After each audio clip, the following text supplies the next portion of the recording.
The fastest land animals on Earth can reach 68 miles per hour in just 3 seconds. Faster than most sports cars. But speed won't save them from total extinction.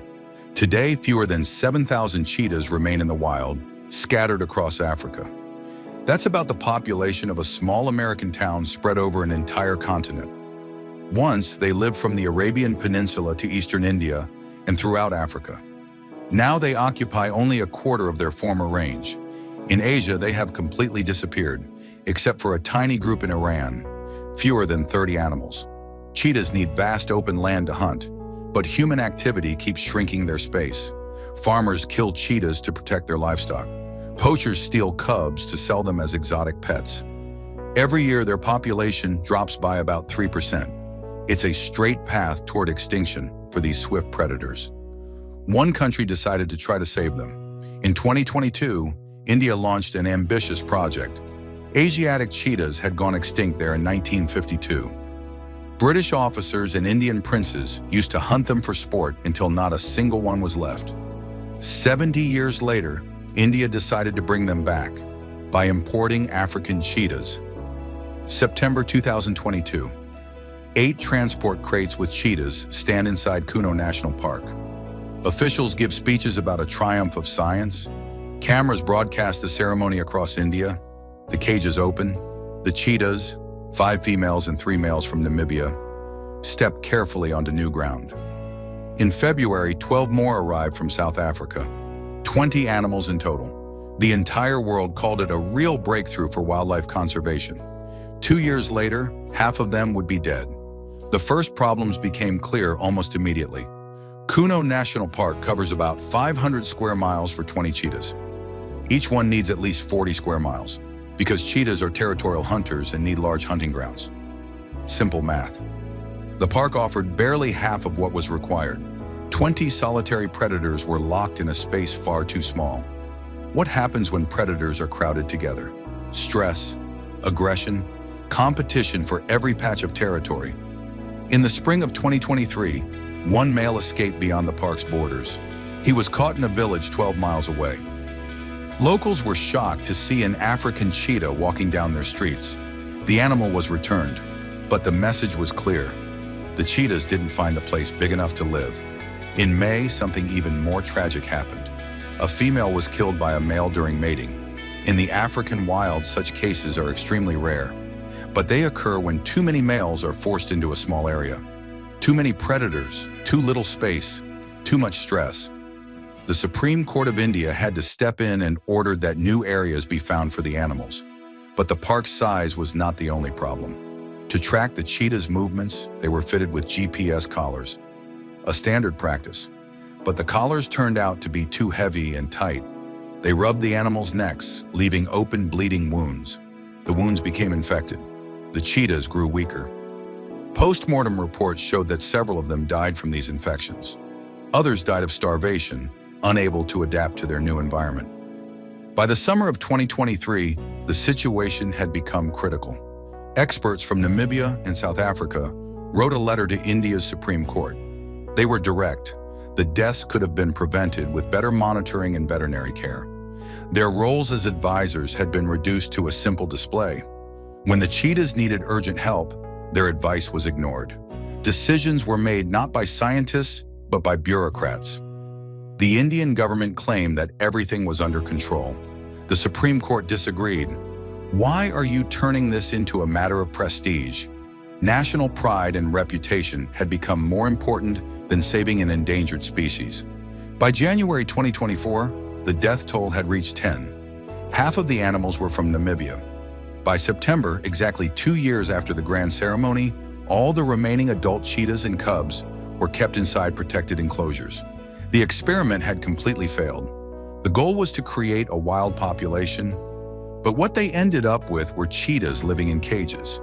Still, there was one bright spot. In the spring of 2023, one female gave birth to 4 cubs, the first cheetah cubs born in India in 70 years. By 2024, 9 more cubs had been born. This proved something important. Cheetahs are physically capable of breeding in a new environment, not just in Africa. But biology is one thing. Creating a stable wild population is something entirely different. India spent 2 years and 10 animal lives. The lessons, however, were valuable. Moving cheetahs is technically possible. They can survive and reproduce in a new environment, but it's not enough to simply move the animals. They need vast space, a professional veterinary team ready to respond immediately, and the willingness to listen to scientists, not to turn a conservation project into a political show. Sounds like a failure? Maybe. But India proved one crucial thing.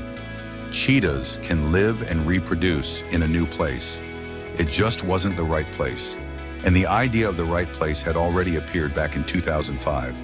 A group of well-known ecologists published a paper in the scientific journal Nature. Among the authors were professors from Cornell University and the University of Arizona, experts in saving endangered species. Their proposal was shocking: to release African cheetahs onto the Great Plains of North America. The logic was simple. 13,000 years ago, North America was home to a rich variety of giant animals. Mammoths, camels, giant sloths, lions, and cheetahs once roamed the continent.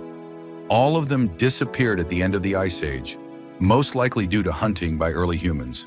Their extinction left massive empty spaces in the ecosystem. And this is where it gets truly fascinating. Cheetahs were a key part of the plan.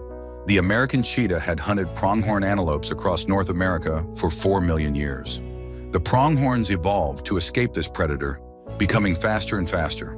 That's why today they can run up to 62 miles per hour, the second fastest land animals on Earth, right after the cheetah. But 10,000 years ago, the American cheetah went extinct.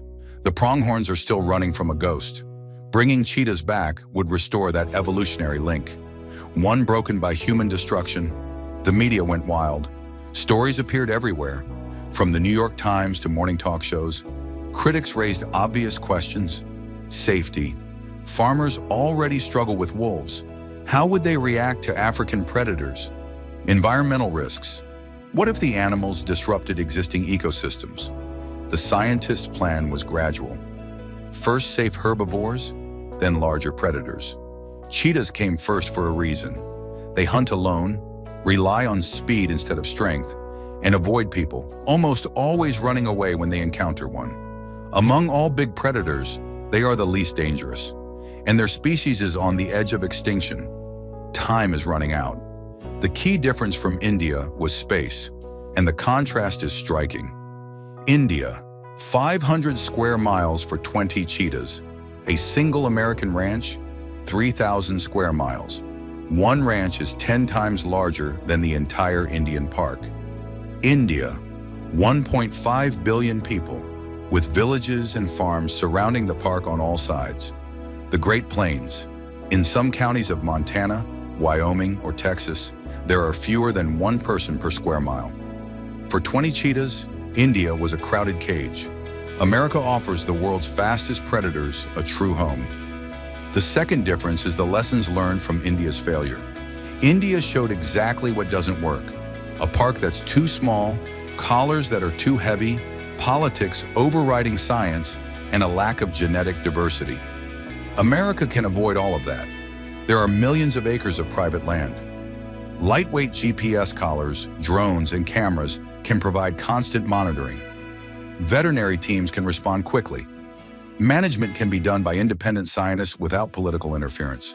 And the program can start with 20 to 30 individuals from different African populations to ensure the greatest possible genetic diversity.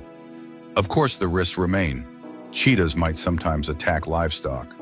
When wolves were reintroduced to Yellowstone in 1995, it sparked huge protests from local residents. Today, ecologists call it one of the most successful ecosystem restoration projects ever.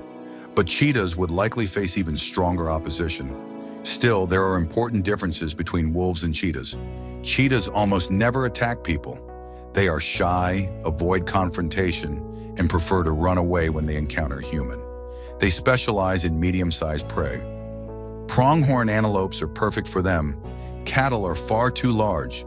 A cheetah weighs about 1/10 of a cow. That's simply too big and too dangerous a target for them. But the most important factor is time, and there's almost none left. Cheetah populations are shrinking by 3% each year, In 10 years, that's a loss of a quarter of their population. In 20, almost half. India lost 2 years and 10 lives in a project that was doomed to fail. While people keep arguing, cheetahs are disappearing. Where else can cheetahs go? Their habitat in Africa is shrinking. Returning to Asia is impossible. There are even more people there. Europe? No suitable environment. Australia? Introduced cats and foxes have already wiped out dozens of native species. There are almost no options left. America has what India never did. Vast private lands across the Great Plains. The population density there is so low that conflicts would be rare. The available prey, pronghorn antelopes, evolved side by side with ancient cheetahs. Their numbers are huge, over 1 million individuals. Cheetahs wouldn't need to hunt anything else. Why would they, when there's a perfect target? Add modern monitoring technologies, the ability to bring in top experts without political interference, and a detailed textbook of mistakes written by India's experience. But there's something else that makes the American idea not just practical, but symbolically right. All modern African cheetahs originally came from North America. About 100,000 years ago, they began migrating from here across the Bering Strait into Asia, in small, isolated groups. That led to inbreeding at every stage of their journey. Eventually, they reached Africa. As the climate changed, stronger predators displaced them, and their numbers dropped. Twice their population fell to critically low levels. Only hundreds survived, not thousands. Small numbers meant more inbreeding. The result today? Their genes are more uniform than those of purebred dogs. This makes cheetahs extremely fragile. A single disease could wipe out the entire species. Today, only 7,000 remain, and the number keeps falling by 3% every year. The 2005 proposal was, unfortunately, shelved. Too bold, too controversial. But 20 years have passed. India has shown how not to do it. Cheetah numbers keep falling. Their habitat in Africa keeps shrinking. There are almost no alternatives left. The question isn't whether this plan is perfect. The question is whether there's a better one, and whether there's still time to find it. Scientists have calculated that without human intervention, cheetahs will disappear from the wild within a few decades. India tried one approach. It didn't work. America has different conditions, a different opportunity, and lessons learned from someone else's mistakes. It has the space, it has the right environment, it has the prey that evolved for this relationship, it has economic incentives through ecotourism, and it has a historical link. This was their home before humans wiped them out.